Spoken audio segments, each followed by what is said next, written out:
Assalamualaikum warahmatullahi wabarakatuh. Halo Sobat Misteri Sunyi Mencekam. Mudah-mudahan Anda masih terus setia bersama kami, channel yang setiap hari selalu menyuguhkan cerita-cerita misteri yang menarik.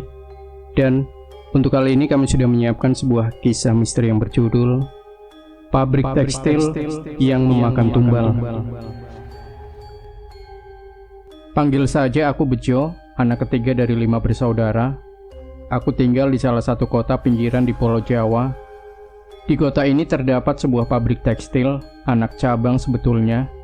Pabrik pusatnya ada di ibu kota, namun tetap saja pabrik ini merupakan pabrik terbesar di kotaku. Pabrik ini juga terbilang cukup kuat, terbukti dari beberapa kali krisis ekonomi. Pabrik dengan ribuan karyawan ini tak pernah melakukan pengurangan karyawan, padahal banyak pabrik serupa yang melakukan pengurangan karyawan atau malah gulung tikar. Dan bersyukur aku dapat bekerja di pabrik ini, walau hanya sebatas cleaning service di bagian kantornya. Karena pekerjaanku ini, aku terbiasa bergaul dengan para staf wanita daripada staf prianya. Bukan karena aku ingin bergenit-genit atau ingin mencari jodoh. Kalau bisa dapat jodoh ya sekalian, hehe. Tapi karena para wanita ini lebih sering menggunakan jasaku, walau untuk sekedar beli gorengan Mak Sri, penjual pecel di kantin pabrik. Hampir semua staf wanita selalu mencariku saat waktu sudah mendekati jam makan siang, tidak terkecuali dengan Mbak Tri. Mbak Tri, staf kantor bagian logistik, wanita berhijab yang paling suka beli nasi pecel porsi separuh dengan irisan bakwan di dalamnya. Masih segar dalam ingatanku wajah ayunya, ditambah soplen warna coklat yang tak pernah absen dari mata almondnya. Sangat kontras sekali dengan kulit wajahnya yang putih. Seminggu yang lalu Mbak Tri memintaku untuk membelikan nasi padang di warung luar pabrik ini. Tumben nasi padang Mbak, nggak di warungnya Bu Sri saja. Sekali-kali Mas, nasinya 2 ya, yang satu buat Mas Bejo. Oh ya, sama es jeruknya 1. Ternyata itu terakhir kali Mbak Tri menggunakan jasaku, karena setelahnya ia terjatuh di toilet pabrik yang paling ujung. Mbak Tri dirawat di rumah sakit selama 3 hari sebelum akhirnya meninggal. Aneh memang, tapi itulah kenyataannya.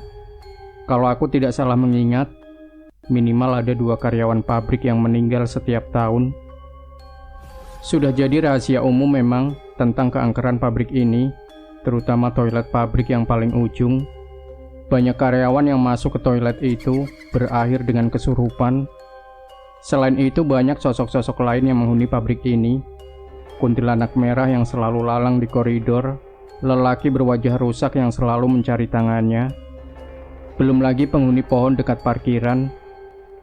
Pokoknya lengkap lah, mulai dari yang biasa saja sampai yang menyeramkan, ada semua pabrik ini.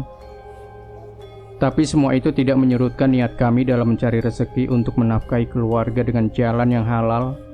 Sebagai cleaning service kantor, aku dan keempat orang partnerku sesama cleaning service selalu bergantian menjelajah 6 ruangan dari 7 ruangan yang ada di kantor ini. Hanya 1 ruangan yang tidak pernah kami bersihkan. Ruangan itu tepat di sisi kanan ruangan Pak David, manajer kami. Dari desas-desus yang pernah aku dengar, ruangan itu merupakan ruang arsip berkas-berkas penting, termasuk di dalamnya ada ijazah semua karyawan. Selama kami kerja di sini, ijazah akan ditahan oleh perusahaan sebagai jaminan. Itulah alasan kenapa kami semua cleaning service tidak bisa sembarangan masuk ke ruang tersebut. Walau terkadang rasa penasaran tentang ruangan itu menghampiri, namun aku sedikit bersyukur karena tak harus membersihkan ruangan arsip. Ruangan itu tak kalah mengerikan dibandingkan ruangan yang lain. Bukan hanya aku yang berpikir demikian, keempat orang rekanku pun begitu. Kami suka mendengar suara-suara aneh, suara rintihan, bahkan tidak jarang suara teriakan meminta tolong dari dalam ruangan arsip.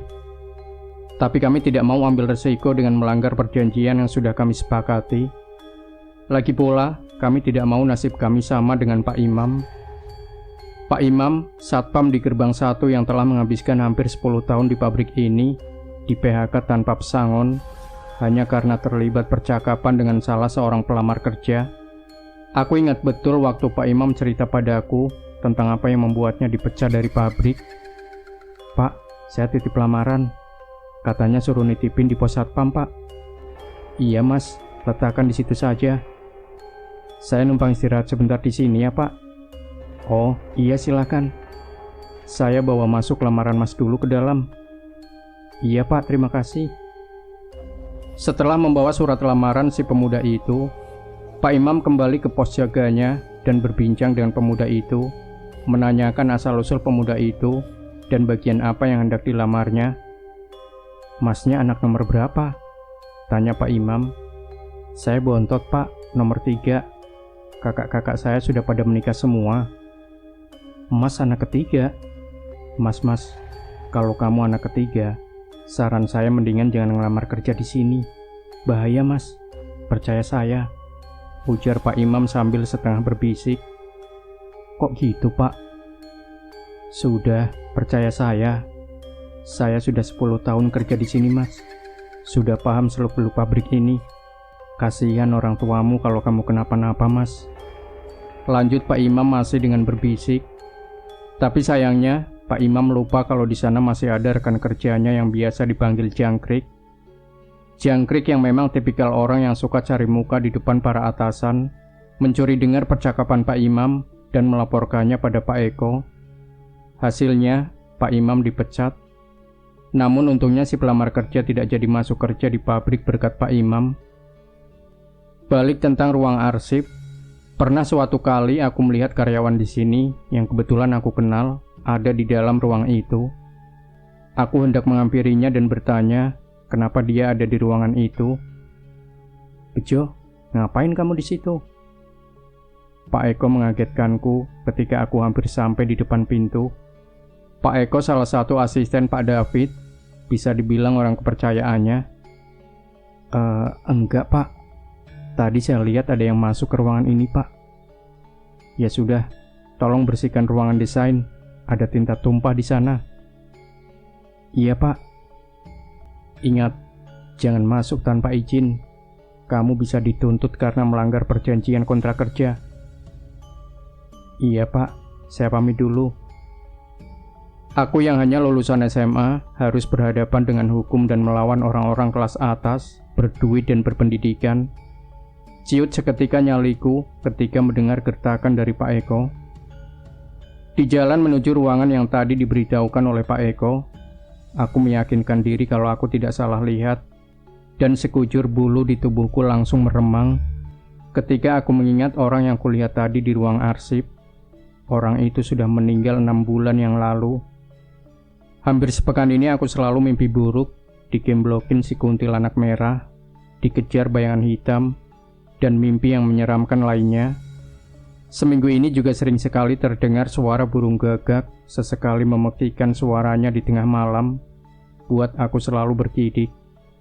Alhamdulillah ada ibu yang setiap jam 2 malam selalu terbangun untuk melaksanakan tahajud, sedikit banyak mengurangi kengerian yang aku rasakan. Seperti hari sebelumnya, rutinitasku sebagai cleaning service di kantor pabrik ini dimulai dengan briefing. Hari ini aku ditugaskan untuk membersihkan kantor staf gudang 1, ruang administrasi, dan juga ruang meeting, yaitu ruangan Pak David. Bersama rekanku Andi, kami start pukul 8:10 sebelum karyawan yang lain masuk. Setelah membersihkan ruangan Pak David, masih tersisa 20 menit lagi sebelum karyawan lain datang. Sejak teguran dari Pak Eko waktu itu, rasa penasaranku makin bertambah. Terutama pagi ini, perasaanku semakin tidak karuan melihat pintu itu. Pintu yang menghubungkan antara ruang Pak David dan ruang arsip yang misterius. Berbeda dengan pintu yang ada di luar, sepertinya pintu itu tidak terkunci. Aku harus bekerja sama dengannya. Gumamku melihat Andi sedang sibuk mengepel lantai di bawah deretan kursi yang biasa digunakan untuk meeting. Aku akan menyusup masuk ke ruangan arsip untuk mengobati rasa penasaranku dan meminta Andi berjaga. Jika ada orang yang datang di ruangan ini, aku rasa 15 menit sudah cukup untuk melihat isi dalam ruangan arsip. Seperti dugaanku, pintu ini dari ruangan Pak David tidak dikunci. Di dalam ruangan arsip itu berjajar rak-rak dokumen berlaci berdasarkan alfabet tersusun dengan rapi. Mataku berhenti sejenak pada rak berlaci dengan tulisan kecil di atasnya, ijazah. Kupandang sekitar ruangan, sekilas tidak ada yang aneh, sampai mataku kembali terhenti pada sebuah lemari kaca. Lemari dengan tinggi 4 susun dan lebih terlihat seperti lemari pajangan. Yang membuatku bingung adalah banyaknya foto-foto di dalamnya, foto karyawan pabrik yang telah meninggal. Aku mencoba menenangkan hatiku dengan berpikir mungkin untuk mengenang mereka. Tapi hatiku kembali gundah saat kulihat meja di sebelah lemari itu. Meja kerja yang seharusnya ditaruh buku, ini malah berjajar rapi bingkai kecil seukuran 4x5, berisi wajah-wajah yang sebagian besar sangat familiar bagiku. Melihat semua itu, benakku dipenuhi berbagai pertanyaan dan hati pun menjadi gelisah. Tunggu, bingkai foto itu jatuh. Batinku saat hendak keluar dari ruangan arsip. Aku berniat untuk membantu merapikan. Aku ambil foto yang terjatuh itu. Betapa kagetnya aku. Seketika keringat dingin mengucur dan jantung berdegup kencang. Bingkai itu ada foto diriku lengkap dengan nama, tanggal lahir, dan aku anak ketiga. La ilaha illallah. Sontak teringat akan peringatan Pak Imam. Dari luar, Andi sudah memberi tanda untuk segera keluar. Tanpa pikir panjang, aku pungut fotoku dan berusaha mengambil ijazah yang ada di loker itu. Alhamdulillah, Allah memudahkan jalanku. Mungkin karena doa ibuku di sepertiga malamnya untuk keselamatanku. Ijazahku pun aku temukan dan bergegas aku keluar ruangan dengan membawa foto dan ijazahku. Aku minta kepada Andi untuk tidak menceritakan ini kepada orang lain, terutama dengan tim kami. Setelah itu, aku izin untuk pulang dengan alasan sakit. Sejak hari itu, aku tidak pernah kembali ke pabrik. Gaji terakhirku pun tidak aku ambil. Banyak yang bertanya padaku kenapa aku keluar begitu tiba-tiba. Namun aku tak pernah memberitahukan alasan yang sesungguhnya. Aku hanya bercerita dengan keluarga, Andi dan Pak Imam, alasan yang sebenarnya.